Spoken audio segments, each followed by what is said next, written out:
Hi friends, welcome to your get Ravi ఛానల్కి. ఈ యొక్క వీడియోలో 2 ఆడియోస్ ఉన్నాయి. సెటిల్మెంట్ గురించి ఏ విధంగా నెగోషియేట్ చేయాలో మన సబ్స్క్రైబర్ ఒక బ్రదర్ ఒక ఆడియో పంపాడు, దాన్ని కూడా యాడ్ చేశాను. సో చాలా బాగా నెగోషియేషన్ చేశాడు సెటిల్మెంట్ గురించి.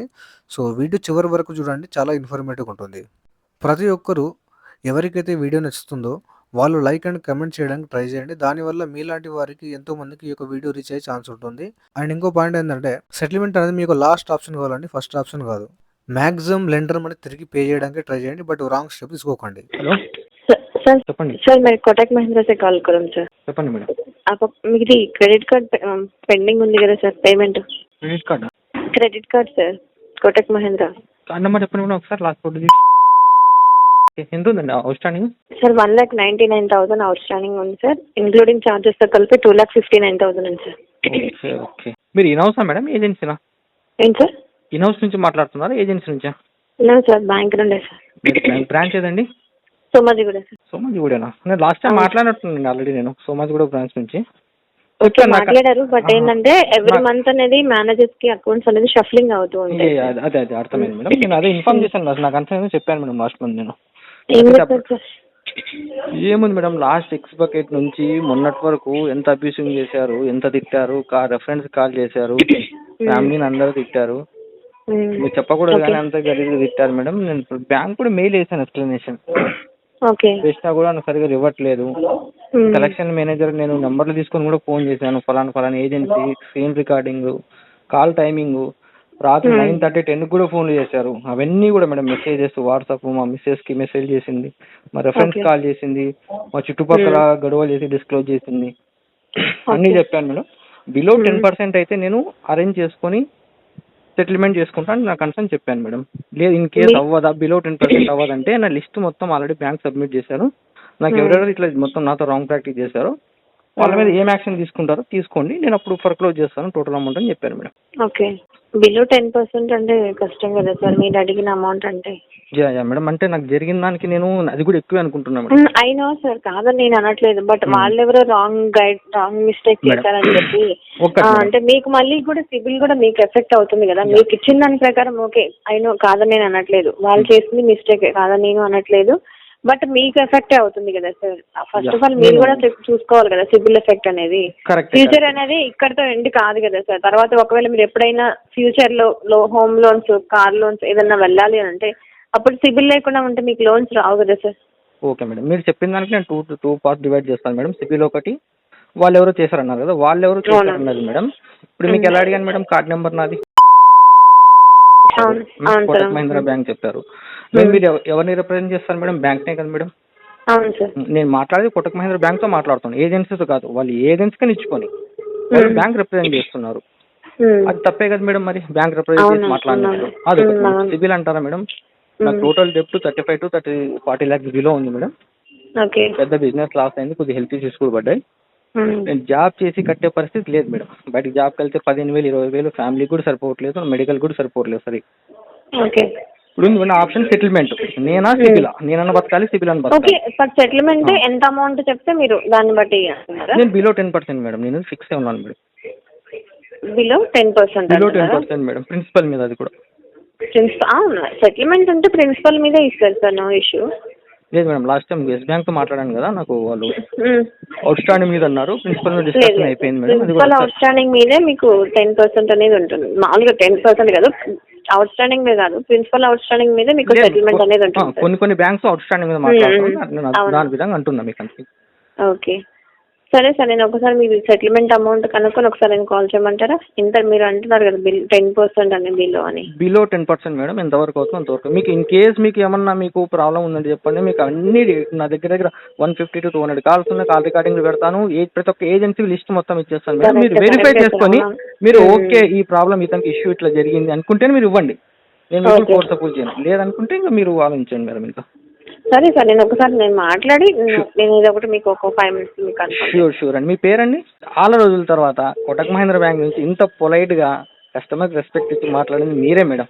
నేను అప్రిషియేట్ చేస్తాను నిజంగా మేడం, ఎందుకంటే అదే మేడం నేను అప్రిషియేట్ చేస్తున్నా మేడం మిమ్మల్ని అయితే. ఎందుకంటే నాకు కూడా ఒక 2 మాటలు 2 minutes నా కన్సర్న్ చెప్పాలని ఇట్లుండాలి మేడం, నా ప్రాబ్లం ఇది అని చెప్పేసి. కొంతమంది ఇంకా ఉంటారు ఎంత ర్యాజ్గా మేడం, అసలు చాలా అనుభవించాను. థ్యాంక్ యూ అండి, థ్యాంక్ యూ, చాలా thank you sir. Okay sir, నేను ఒక 5-10 minutes మీకు కాల్ చేస్తాను. Okay, confirm thank you. చేస్తాను. ఓకే. హలో చెప్పండి ఏంటండి హలో చెప్పండి. ఎస్ మేడం, ఎవరు మాట్లాడదు మీరు? గుడ్ మార్నింగ్ సార్, ఇది హెచ్డిఎఫ్సి బ్యాంక్ తరపు నుంచి మాట్లాడుతున్నాను సార్. చెప్పండి మేడం. ఇది పేమెంట్ చేస్తాను సార్ పర్సనల్. ఇంకా పేమెంట్ రాలేదు మేడం. 25th అట్లా వేస్తాం. 6th కే అయిపోతుంది అన్నారు కదా సార్, ఒక ఈఎంఐ అయినా చేస్తా అన్నారు. ట్రై చేస్తాను చెప్పాను మేడం, చేస్తాను చెప్పలేదు. అదే సార్, ట్రై చేయలేదా సార్? ట్రై చేశాను మేడం, కానీ పేమెంట్ అవ్వలేదు. మళ్ళీ 20 వరకు అనకండి సార్, ఒక్క రేపటి ఎల్లుండి వరకైనా ఒక ఈఎంఐ అరేంజ్ చేసి కట్టేటట్టు చూసుకోండి. సరే ట్రై చేస్తాను. ఎందుకంటే ఇది అకౌంట్ రిటర్న్ ఆఫ్ స్టేజ్ లో ఉంది సార్, రిటర్న్ ఆఫ్ అయింది అంటే అకౌంట్ లీగల్ కి వెళ్తుంది. ఇంకా మళ్ళీ మీరు టోటల్ ఇదైతే 5.6 ఉంది సార్, 5,60,000 వరకు ఉంది సార్ అవుట్ స్టాండింగ్.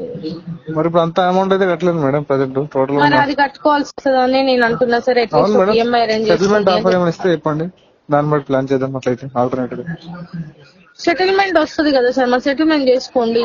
ఎంత ఇస్తారు చెప్పండి మీరు? ఇది 2.7 వరకు వస్తుంది సార్, 2,70,000 వరకు వస్తుంది. ఎంత? 5.6 ఉంది sir principal outstanding without charges. అట్లా కష్టం, అంత అమౌంట్ కష్టం మేడం. మీరు ఎంత అంటున్నారు సార్? 1,00,000 వరకు అయితే ఎట్లా సెటిల్మెంట్ లెటర్ సార్ ఎట్లా వస్తుంది సార్? ₹1,00,000 సెటిల్మెంట్ మీరు చెప్పండి. 5,60,000 ఉంది, అది వితౌట్ చార్జెస్ వితౌట్ ఇంట్రెస్ట్. అదే చెప్తున్నా నేను. 5,50,000 ని మీరు ఇట్లా 1,00,000 ఇస్తారు సార్ సెటిల్మెంట్? చెప్పండి మీరు. అవును మేడం, కొద్దిగా ఆర్థిక పరిస్థితి బాగాలేదని చెప్పేసి ఎక్స్ట్రా మెడికల్ ఇష్యూ పెట్టేసి తీసుకోండి. సార్ మీరు ఎన్ని మెడికల్ ఇష్యూస్ పెట్టినా ఒక ఎక్స్పైర్ అయిన కస్టమర్స్ కి 50% ఇస్తారు సార్ వేవరు. మరి మీరు ఇంత దారుణంగా అడగడం అనేది బాగాలేదు. మీరు ఓకే అంటే సార్ నేను 2.5 వరకు నేను ట్రై చేస్తాను సార్. అంత కష్టం మేడం, మీరు చెప్పిన అమౌంట్ కి అయితే క్లోజ్ కాదు. మీ ఇయర్ ఫ్యూచర్ కూడా క్లోజ్ కాదు అంత అమౌంట్ కి. మరి ఈఎంఐలే పే చేసుకోండి సార్ అమౌంట్. అది మనకు అప్రూవలే రాదు మీరు అడిగిన అమౌంట్ కి అయితే. 2.5 వరకు ట్రై చేస్తా అని చెప్పండి. 2 ఇన్స్టాల్మెంట్స్ తీసుకోండి. రైట్ ఆఫ్ ఎంత ట్రై చేద్దాం సెటిల్మెంట్ కి? రైట్ ఆఫ్ కి వెళ్ళాక చేస్తారా? అప్పుడు ఇంకా ఎక్కువ పడుతుంది కదా ఇంట్రెస్ట్. వాళ్ళ లీగల్ చార్జెస్ కూడా మీ దగ్గర నుంచే తీసుకుంటారు. లేనప్పుడు కస్టమర్ తీసుకుంటారు. ఇప్పుడు ఫైనాన్షియల్ ఇయర్ ఎండింగ్ లో మీకు వచ్చిన వేవర్ కి బెస్ట్ వేవర్ ఇది. దీని తర్వాత మీకు అనేది అబద్ధాలు మీరు ఉండాల్సిన మేడం అక్కడ. సార్ మీరు ఎవరినైనా అడగండి, అకౌంట్ రిటర్న్ ఆఫ్ అవ్వక ముందు ఇచ్చిన వేవర్ కి అకౌంట్ రిటర్న్ ఆఫ్ అయ్యాక ఇచ్చే వేవర్ కి చాలా తేడా ఉంటది. Financial year ending financial year ending కాబట్టి లోన్ క్లోజ్ చేసుకోవాలనే ఉద్దేశంతో మేము చెప్తున్నాం. అంత అవును మేడం, ఇప్పుడు మీరు చెప్పిన అమౌంట్ కి అయితే రైట్ ఆఫ్ తర్వాతనే క్లోజ్ చేసుకుంటాం. అంత అమౌంట్ కి మీరు చెప్పిన అమౌంట్ కాదు మేడం. రైట్ ఆఫ్ చేయడానికి అంత అమౌంట్ ఎందుకు ఇస్తారు సార్ మీకు? అవును మేడం, రైట్ ఆఫ్ తర్వాతనే బ్యాలెన్స్ షీట్ కి రిమూవ్ చేస్తారు. అమౌంట్ ఎక్కువ వేవర్ ఎక్కువ అట్లా ఏమి ఇయ్యరు సార్, వేవర్ వాళ్ళే తక్కువ ఇస్తారు. సరే మేడం, హెచ్డిఎఫ్సి లెటర్ మీకు పంపన్నా 25% క్లోజ్ చేసింది. 25% కి ఎక్కడ ఇస్తారు సార్ మీకు? మీకు లెటర్ పంపుతాను మేడం, లెటర్ పంపిన తర్వాత లెటర్ షో చేసి తీసుకోండి. ఏ బ్యాంక్ ఇచ్చింది సార్ మీకు రైట్ ఆఫ్? హెచ్డిఎఫ్సి ఇస్తాను మేడం. మీకు యాక్సిస్ బ్యాంక్ అవసరం ఉంటే యాక్సిస్ బ్యాంక్ కూడా ఇస్తాను. యాక్సిస్ బ్యాంక్ వాళ్ళు ఇచ్చారేమో సార్, మా అవును మేడం, హెచ్డిఎఫ్సి పంపిస్తాను. ఇస్తారా మీరు చెప్పండి? హెచ్డిఎఫ్సి వాళ్ళు పంపిస్తారా? హెచ్డిఎఫ్సి అట్లా ఎవరు ఇవ్వరు సార్. మీరు ఎన్ని ఈఎంఐస్ కి ఎన్ని మంత్స్ పే చేశారు అది టోటల్ క్యాలిక్యులేట్ చేసుకుని ఇస్తారు. అంత ఈజీగా ఎందుకు ఇస్తారు సార్ మీకు? క్లియర్ చేస్తారని చెప్పండి. 2.4 వరకు ట్రై చేస్తాను. 2 ఇన్స్టాల్మెంట్స్ తీసుకోండి. ఈ మంత్ ఒక 1,50,000 అట్లా పే చేయండి. రిమైనింగ్ నెక్స్ట్ మంత్ చేసుకోండి. అంత కదా మేడం, మీరు చెప్పినంత అమౌంట్ అయితే ఇంకొక ఏజెన్సీ మూవ్ గానీ అప్పుడు చేసుకుంటారులే. మీరు ఎక్కువ ఎక్స్పెక్ట్ చేస్తున్నారు నా దగ్గర నుంచి. ఎక్స్పెక్ట్ చేయడం ఏంటి సార్? మీది లోన్ కట్టుకోమంటే మీకే అంత ప్రాబ్లం అయితే ఎట్లా సార్ చెప్పండి మీరే.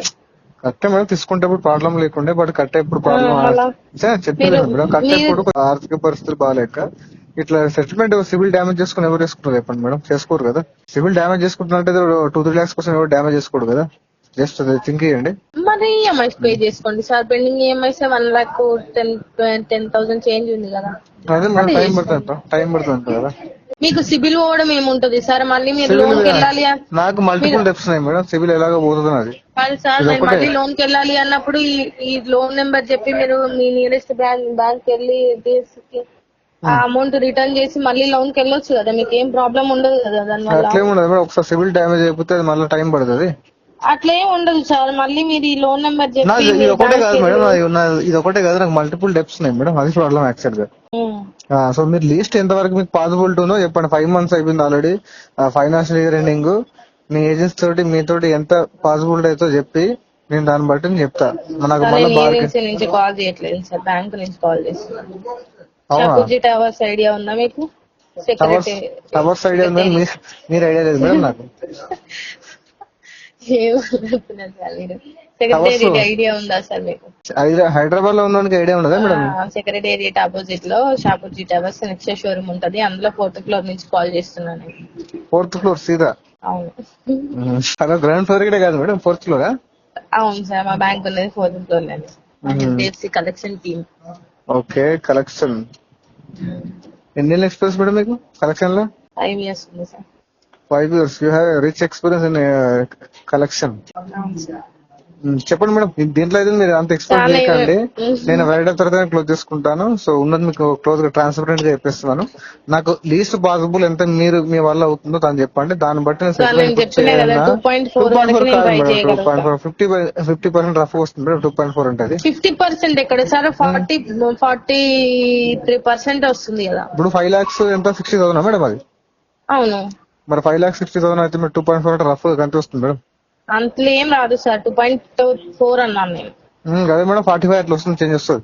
45 రాదు సార్, 43 వస్తుంది. 43 మరి అంత అమౌంట్ కష్టం మేడం. అవును సార్, ఒక ఎక్స్పైర్ అయిన కస్టమర్ కి లీజ్ లో అదే మేడం నేను 45% 50% ఇస్తారు సార్. మీరే మరీ దారుణంగా అడుగుతున్నారు. అంటే ఎక్స్పైర్ చీప్ నన్ను అట్లని కాదు సార్, అంటే మీ ఎక్స్పైర్ అయిన వాళ్ళకి వాళ్ళ రిలేటివ్స్ పే చేస్తారు కదా సార్. 1 minute లైన్ లో సార్. హలో సార్ చెప్పండి మేడం. ఇది అయితే మేము 2.4 వరకు ట్రై చేస్తాం సార్. కావాలంటే మీరు 2 installments తీసుకోండి, లేదంటే మీరు బ్యాంక్ వస్తా అన్నా కూడా రండి సార్ ఒకసారి. 2.4 మేడం కష్టం మేడం. రైట్ ఆఫ్ తర్వాత వేవర్ ఎక్కువ వస్తుంది తీసుకుంటాను. ఇప్పుడు ప్రజెంట్ నాకు మీరు చెప్పేంత అమౌంట్ ఉంటే సెటిల్మెంట్ కాదు మేడం, ఇన్స్టాల్మెంట్ కట్టేవాని కదా. ఇప్పుడు నా అకౌంట్ లో డబ్బులు లేవు. పే చేసుకోండి కదా సార్.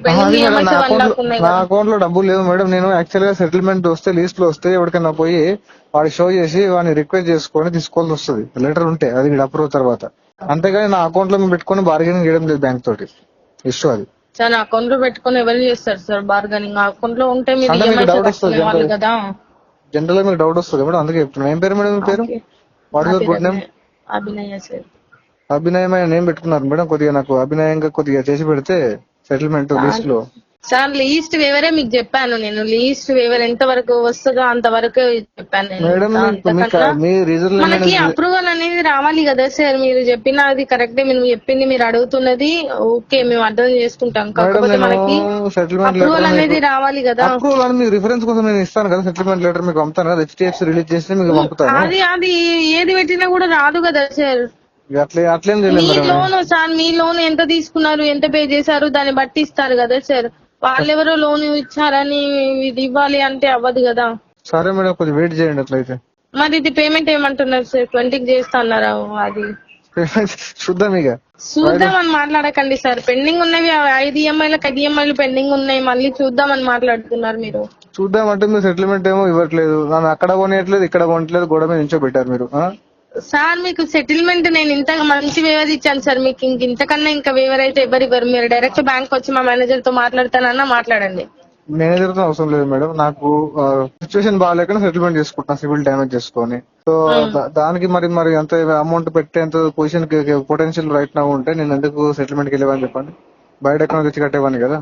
అది బాగాలేగానే నీకు మల్టిపుల్ డెప్స్ ఉన్నాయి కాబట్టి లీస్ట్ లో నాకు అన్ని కట్టడానికి రైట్ నో పొజిషన్ లేకనే నేను ఏదో రకంగా లీగబుల్ కాబట్టి మోరల్ గా కూడా కట్టాలి కాబట్టి బ్యాంక్ నేను రీపేమెంట్ చేయడానికి రెడీ ఉన్నాను. అంతే తప్పిస్తే నేను ఎగ్గొట్టడానికి కానీ వేరే ఆలోచన లేదు నాకు. ఓకే, బట్ మొత్తం కడతా కానీ ఒక 1 year టైం పడుతుంది, టోటల్ కట్టేస్తాను. సార్ ఇది మొత్తం ఇప్పుడు ఫోర్ క్లోజింగ్ చేసుకుంటే 5.9 ఉంది సార్. అదే మేడం 1 year పడుతుంది. మరి ఇది పెండింగ్ EMIs క్లియర్ చేసుకోండి కదా సార్. ఒక్కొక్క EMI అయినా ఎవ్రీ మంత్ ఒక్కొక్క EMI అనేది సెటిల్మెంట్ ఫైనల్ సొల్యూషన్ మేడం దీనికి. సార్ మీరు సెటిల్మెంట్ అంటున్నారు, మేము చెప్పిన వేవర్ కి మీరు యాక్సెప్ట్ చేయట్లేరు. మేము 2 installments ఇస్తాం సార్. అందులో మేడం 1 lakh మీరు చెప్పి 2.4 కి 1.2 కావాలి. అంత అమౌంట్ ఉంటే 5 EMI క్లియర్. అదే మేడం 1.4 ఈ మంత్ కట్టుకోండి, నెక్స్ట్ మంత్ ఒక 1 lakh కట్టుకోండి, లోనే క్లోజ్ అయిపోతుంది కదా. 2 EMIs అంటే అదే మేడం, 2 EMIs అంటే అదే. మీరు లీస్ట్ పాసిబుల్ 2.4 ఏం కాదు సార్. 2.4 అంటే 1.4 1 lakh కదా. 2.4 అంటే 1.2 వస్తుంది మేడం, 1.4 రాదు. 1.2 1.2 అంటున్నారా? 2.4 అంటే అంతే కదా. నేను 1.4 ఇప్పుడు చేసుకోండి, 1 lakh నెక్స్ట్ మంత్ చేసుకోండి అంటున్నారు సార్. కష్టం మేడం. 1.4 అకౌంట్ కట్టేంత కెపాసిటీ ఉంటే 1.4 కట్టే అకౌంట్ నార్మల్ చేసేవాడిని కదా. సెటిల్మెంట్ కి ఎందుకు వెళ్తాను చెప్పండి. మరి సెటిల్మెంట్ అంటే అమౌంట్ అరేంజ్ చేసుకోవడమే కదా సార్. సెటిల్మెంట్ అంటే అమౌంట్ అరేంజ్ చేసుకోవడం ఓకే, బట్ మీరు చెప్పినంత అమౌంట్ అయితే టైం పడుతుంది కదా. టైం పడితే లోనే క్లోజ్ అయిపోతుంది కదా సార్. ఈ మంత్ లో మీరు క్లోజ్ చేసుకుంటే అదే ఫైనాన్షియల్ మేడం, ఇయర్ నేను మీకు ఏం ప్రాబ్లం ఉండదు కదా. దీని తర్వాత అకౌంట్ రైట్ ఆఫ్ తర్వాత క్లోజ్ చేసుకుంటాం మేడం. అవ్వడానికి అదంతా రైట్ ఆఫ్ తర్వాత క్లోజ్ చేసుకుంటాం మేడం. రైట్ ఆఫ్ వరకు మీకు ఛాన్స్ లేదు కదా sir. Total out standing ready చేసుకోండి, మళ్ళా లోన్ రీకాల్ నోటీస్ ఇష్యూ చేస్తున్నాం. చేయండి, పర్లేదు madam. Loan recall notice issue చేయండి, డిమాండ్ నోటీస్ ఇష్యూ చేయండి, ఆర్బిట్రేషన్ పంపండి. ఇంకేం పంపుతారు చెప్పండి. సరే సార్. సో చూశారు కదా ఫ్రెండ్స్. సో సెటిల్మెంట్ అనేది ఏ విధంగా నెగోషియేట్ చేశాను. సో ఇంకో పాయింట్ ఏంటంటే సెటిల్మెంట్ అనేది లాస్ట్ ఆప్షన్ కావాలి మీకు. ఫస్ట్ ఆప్షన్ సెకండ్ ఆప్షన్ కదండి, లాస్ట్ ఆప్షన్. ఎందుకంటే చాలామంది మల్టిపుల్ ట్రాప్లోకి వెళ్ళినప్పుడు మాత్రమే, మల్టిపుల్ డెప్ ట్రాప్లోకి వెళ్ళినప్పుడు మాత్రమే సెటిల్మెంట్ చేస్తారు. సో కొంతమంది డిప్రెషన్లోకి వెళ్ళిపోయి ఓకేనా రాంగ్ స్టెప్ తీసుకుంటారు. సో అలాంటి వాళ్ళు సెటిల్మెంట్ అనే ఒక ఆప్షన్ ఉంటుంది. సో మీరు కంప్లీట్గా రాంగ్ స్టెప్ తీసుకునే బదులు బ్యాంక్తో నెగోషియేట్ చేసుకొని సెటిల్మెంట్ అనేది చేసుకోండి. ఎందుకంటే ఒక లైఫ్ అనేది ఎంత మనీ పెట్టినా తిరిగిరదు కాబట్టి. సో అలాంటి రాంగ్ స్టెప్ తీసుకోకండి. సో మన వీడియోస్ సెటిల్మెంట్ చేసుకోమని ఎంకరేజ్ చేయదండి. సో బట్ రాంగ్ స్టెప్ తీసుకునే బదులు సెటిల్మెంట్ అనేది నెగోషియేట్ చేసుకోండి, బ్యాంక్తో మాట్లాడి క్లోజ్ చేసుకోండి. అంతేగాని కావాల్సి డిఫాల్ట్ చేయకండి.